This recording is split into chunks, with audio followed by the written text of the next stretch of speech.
O mundo não gosta de cristão. Porém, isso não significa que todas as pessoas não cristãs têm desejo de destruir o cristianismo. Contudo, não podemos negar que a disposição natural do mundo, do diabo e da carne são contrárias a tudo que agrada a Deus, incluindo seus filhos. Algumas pessoas têm apenas uma pequena indisposição. Às vezes chegam a aparentar certa simpatia ao cristianismo, enquanto outras possuem um ódio mortal e não podem nem mesmo ouvir o nome de Jesus. Essa realidade anticristã de um mundo que jaz no maligno foi anunciada por Cristo aos apóstolos. Se o mundo vos odeia, sabei que primeiro do que a vós outros me odiou a mim. João 15, versículo 18. Assim, no mundo passais por aflições, mas tende bom ânimo, eu venci o mundo. Disse ainda Jesus em João 16:33. Portanto, desde o início da caminhada cristã, aquele que se torna um discípulo de Jesus deve saber que o mundo o odiará e, por isso, será causa de muitas aflições, perseguições e inimizades, inclusive por parte do joio que está dentro da igreja visível. Além disso, estamos testemunhando que a história humana não é uma simples linha reta, ainda que tenha começo, meio e fim. Nossa história se parece mais com aqueles complexos gráficos de economia, cheios de altos e baixos, mas que se dirigem para um alvo certo. O momento em que estamos vivendo nos mostra isso. Vimos 2019 ser finalizado debaixo de boas perspectivas, como se tudo fosse melhorar no ano seguinte, principalmente a economia. Ouvi boas expectativas da boca de várias pessoas, de modo que o mundo parecia se preparar para dias melhores. Todavia, 2020 guardava uma grande surpresa para a maioria das pessoas. Uma pandemia desemboca em uma forte crise econômica que leva várias empresas à falência e muita gente a problemas financeiros. Diante de tudo isso, o homem é humilhado pelo Criador, que lhe mostra sua incapacidade de prever o futuro e garantir estabilidade para a própria vida. Mas também vemos uma grande oportunidade para que os servos de Deus deem testemunho de sua firme fé na palavra do Senhor, que tudo criou para a sua glória. Leamos agora Daniel 6, versículos de 1 a 4. Pareceu bem a Dario constituir sobre o reino a 120 sátrapas, que estivessem por todo o reino, e sobre eles 3 presidentes, dos quais Daniel era um, aos quais estes sátrapas dessem conta para que o rei não sofresse dano. Então, o mesmo Daniel se distinguiu destes presidentes e sátrapas, porque nele havia um espírito excelente, e o rei pensava em estabelecê-lo sobre todo o reino. Então, os presidentes e os sátrapas procuravam ocasião para acusar a Daniel a respeito do reino, mas não puderam achá-la, nem culpa alguma, porque ele era fiel e não se achava nele nenhum erro nem culpa. O sexto capítulo de Daniel termina a primeira parte do livro, Daniel de 1 a 6. Nesse capítulo, o profeta não está mais debaixo do Império Babilônico, mas sob o governo de Dario, o imperador Medo, imperador do Império Medo-Persa. A fidelidade de Daniel, sua dedicação em tudo o que lhe é confiado e a submissão às autoridades devem nos chamar a atenção, assim como chamou a atenção de todos os imperadores aos quais ele serviu, Nabucodonosor, Dario e Ciro, já que Belsazar teve aparentemente um curto reinado. Seu testemunho impactou 2 impérios, Babilônio e Medo-Persa. E neles, Daniel passou da condição de jovem cativo de guerra, proveniente de um povo derrotado, a maior homem do Império Medo-Persa, depois apenas do próprio imperador. Você deve ter observado que essa história nos lembra outras semelhantes, que possuem uma estrutura de enredo similar, em que a personagem principal passa pelas seguintes fases de sua vida. Primeiro, tem um início trágico.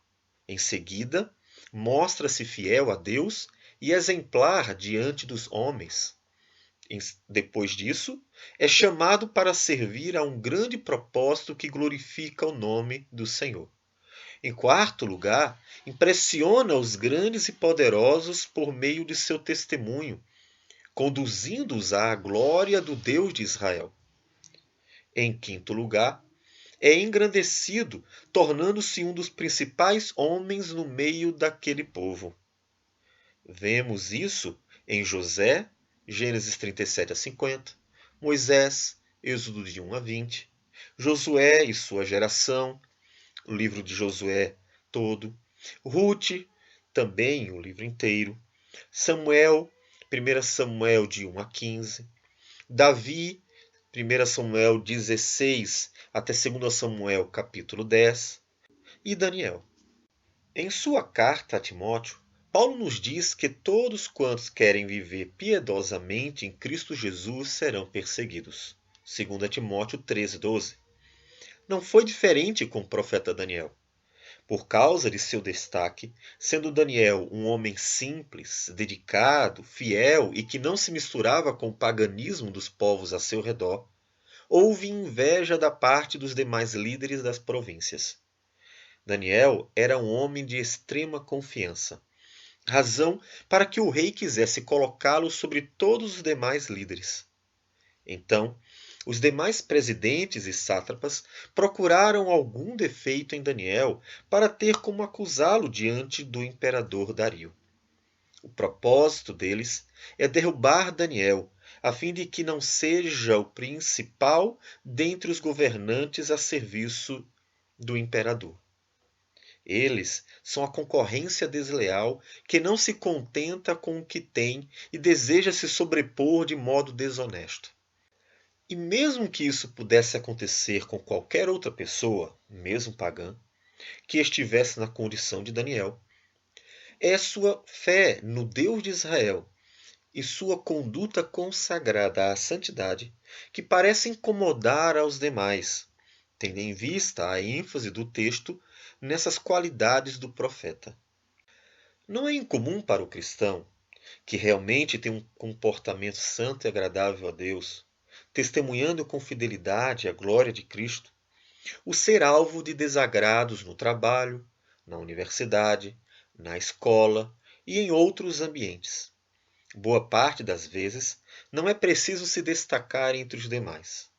O destaque só torna o ódio ao cristão mais acentuado. Basta ser diferente em seu comportamento, agindo com pureza, amabilidade, honestidade, justiça, santidade, verdade, fidelidade, entre outras virtudes. As trevas odeiam a luz, e quando o cristão age como um verdadeiro sal da terra e luz do mundo, ele lança luz sobre as trevas das pessoas, fazendo com que elas vejam a própria miséria de seu coração. Isso incomoda bastante, pois ainda que o homem goste do que é errado, quando seus pecados são revelados pela luz de uma vida em Cristo, então a consciência do pagão é incomodada. E essa é a última coisa que um pagão espera: ser incomodado por causa de seu modo errado de pensar, falar, agir e reagir. O capítulo 6 do livro nos diz que os presidentes e os sátrapas procuraram algum defeito em Daniel, mas não o encontraram. Ele era íntegro em tudo o que fazia. Esse testemunho foi fundamental para que os dois impérios, o babilônico e o medo-persa, fossem conduzidos a ver o Deus de Israel como um Deus santíssimo, que exige de seu povo a santidade, como nos diz Levítico 27 e 8. Portanto, santificai-vos e sede santos, pois eu sou o Senhor vosso Deus. Guardai os meus estatutos e cumpri-os. Eu sou o Senhor que vos santifico. Provavelmente, no início de seu serviço aos imperadores, Daniel não teve oportunidades para falar sobre o Deus de Israel. Ele fazia parte de uma nação derrotada e os pagãos não estavam interessados no Deus de um povo derrotado. Mas, quando seu testemunho e a manifestação do poder de Deus entraram em ação, então abriu-se uma porta para que Daniel falasse sobre a glória do Senhor. O testemunho prático de um homem temente a Deus é o importante adorno que atrai as pessoas a seu redor para tudo aquilo que ele tem a dizer sobre a grandeza e a glória do Senhor, o Criador de todas as coisas. Mesmo não encontrando falta alguma em Daniel, seus adversários não desistiram de tentar prejudicá-lo. Então, armaram uma cilada para ele, enganando até mesmo o imperador. Jesus advertiu os discípulos sobre a sagacidade dos inimigos, o mesmo que encontramos na serpente, quando esta tentou Eva, Gênesis 3, versículos de 1 a 5. Contudo, a desonestidade e sagacidade do mundo maligno não devem atemorizar os verdadeiros cristãos. Antes, deve alertá-los sobre a necessidade de tomarem cuidado enquanto testemunham o Evangelho da graça de Cristo, poder de Deus, para libertar os pecadores do império das trevas e transportá-los para o reino do Filho do amor de Deus. Diz Mateus 10, 16 a 18. Eis que eu vos envio como ovelhas para o meio de lobos. Sede, portanto, prudentes como as serpentes e simples como as pombas. E acautelai-vos dos homens, porque vos entregarão aos tribunais e vos açoitarão nas suas sinagogas. Por minha causa sereis levados à presença de governadores e de reis, para lhes servir de testemunho a eles e aos gentios. Os inimigos de Daniel encontraram na fidelidade do profeta a seu Deus um meio de jogar o imperador contra ele. Daniel orava 3 vezes ao dia com regularidade. Tal era o hábito diário que se tornou conhecido dos adversários. Isso não quer dizer que Daniel se gabava de orar a seu Deus diariamente, mas que Daniel estava disposto a parar algo que estivesse fazendo para dedicar tempo à oração. Essa é uma prática que precisa ser adquirida em nossos dias. A sociedade tornou-se hiperativista e o cristianismo tem sido sufocado por esse hiperativismo também. Muitos são os cristãos que afirmam não ter tempo para uma vida devocional, ainda que tenham tempo suficiente para acessar frequentemente as redes sociais. Até o ministério pastoral tem sofrido com esse hiperativismo contemporâneo. Há uma busca por números, fama, aparência, glória, riqueza, grandes igrejas. O ministério pastoral é medido pelo crescimento numérico da igreja. Por causa dessa cosmovisão pagã imperativista, dentro da igreja, vários pastores têm sucumbido a práticas extrabíblicas com o propósito de encher suas igrejas de gente, esquecendo-se que só os verdadeiros cristãos é que serão salvos.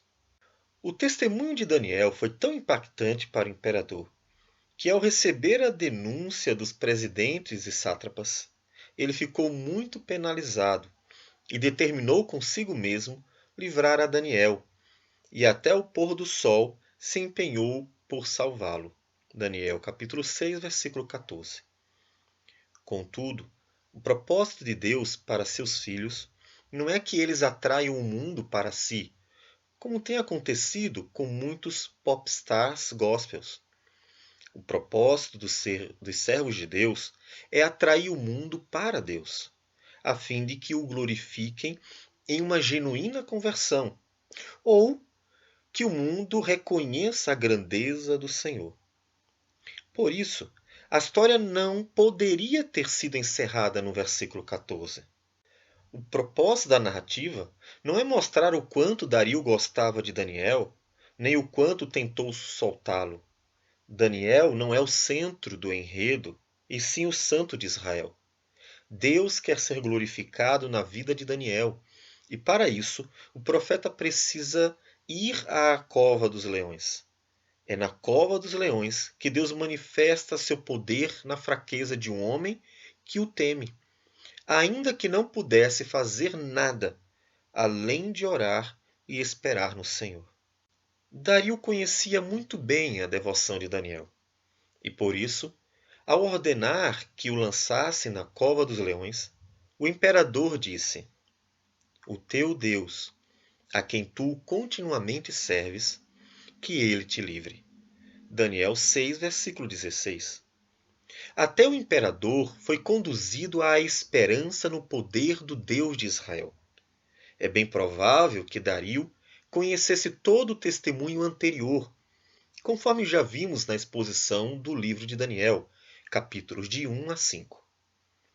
Essa era a hora de Dario também presenciar a manifestação da glória do Senhor por meio da vida de um fiel servo de Deus.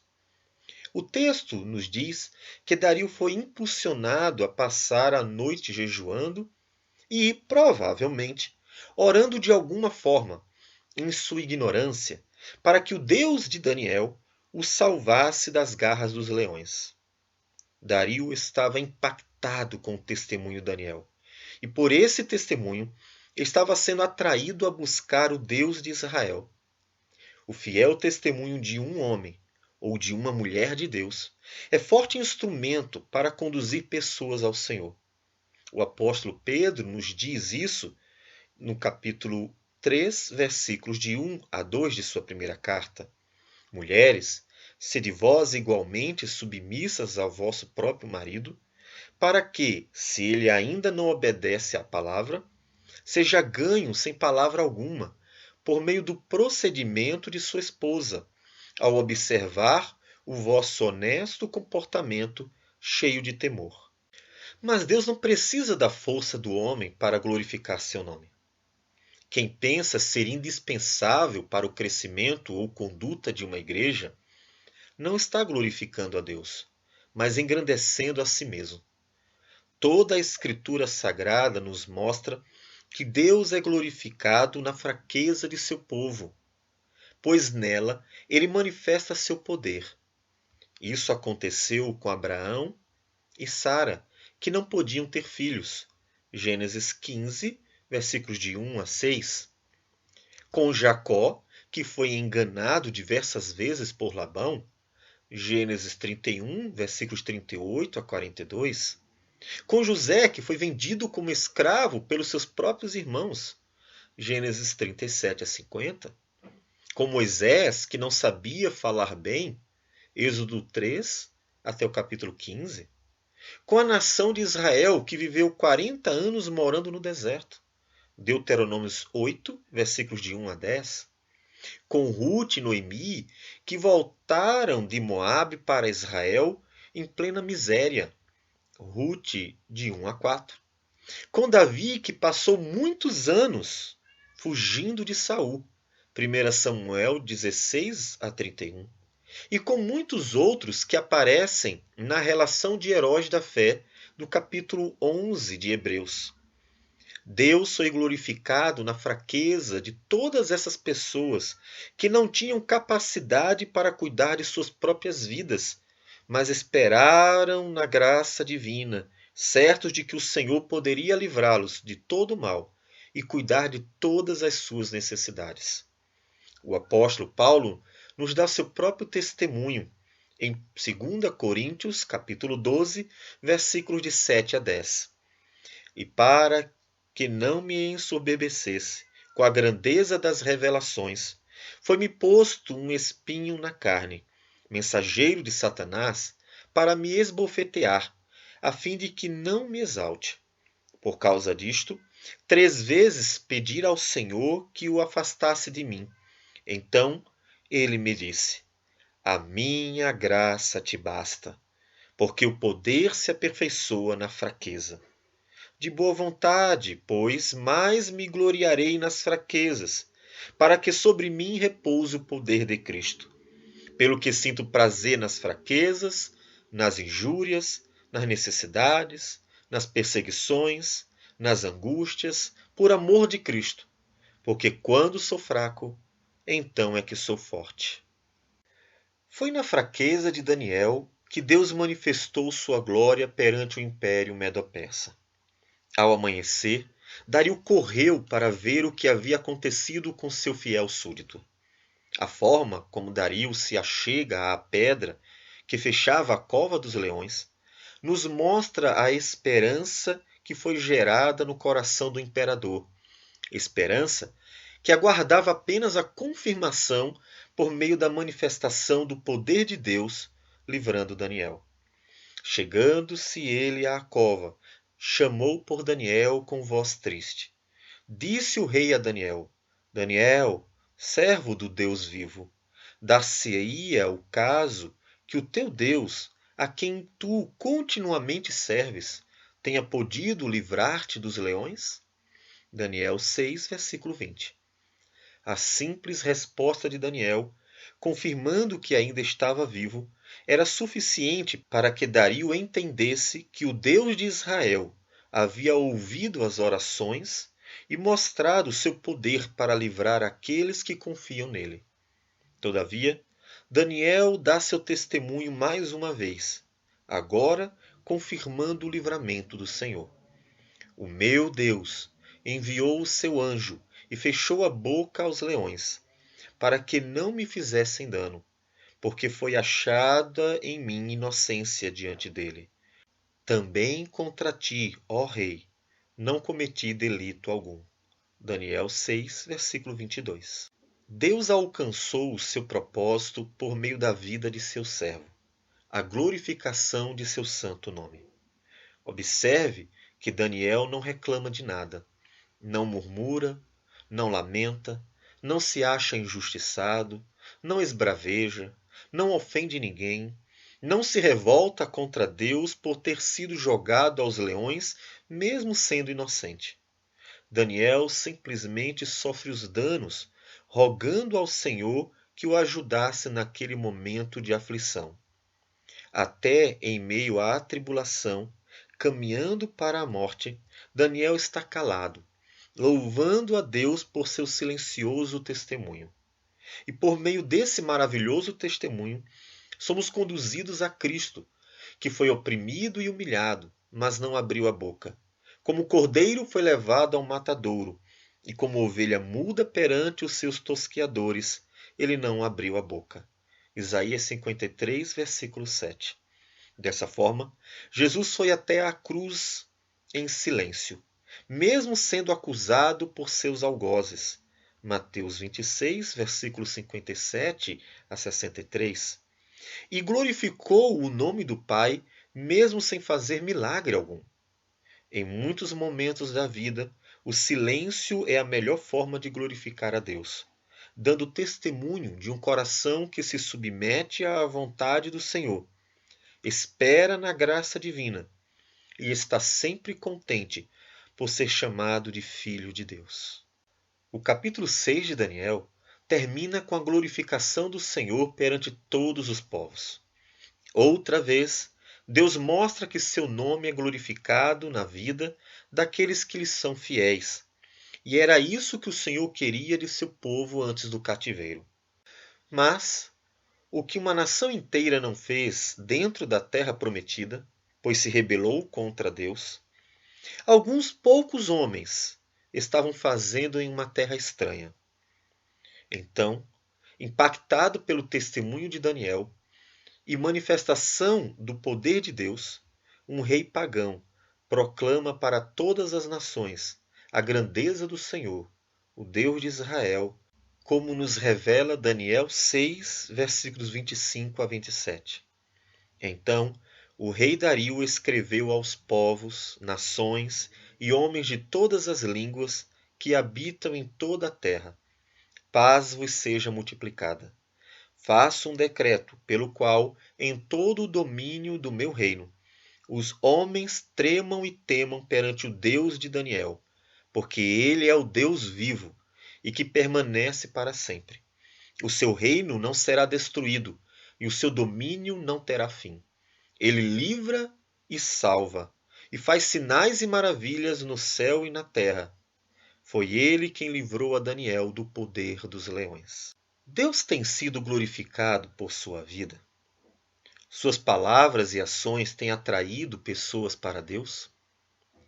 Sua família tem se achegado a Cristo Jesus e despertado nela um desejo por fazer a vontade de Deus pelo testemunho de sua vida? Não pergunto se você consegue chamar a atenção de pessoas para si mesmo, pois até os atores e atrizes fazem isso. Pergunto se sua vida conduz as pessoas à glória e graça do Senhor. Você consegue glorificar a Deus até com seu silêncio? Naqueles que andam com o Senhor, até os momentos mais difíceis são instrumento para glorificar o santo nome de Deus, pois sempre esperam na graça de Cristo Jesus. Então, aproveite esses momentos difíceis em que todos estão vivendo para desenvolver um testemunho de vida que atrai as pessoas para aquele que é o Criador e Senhor de todo o universo. Quem sabe não tenha sido para esse propósito que Deus mandou essa epidemia. Afinal, dele, por meio dele e para ele são todas as coisas. A ele, pois, a glória eternamente. Amém.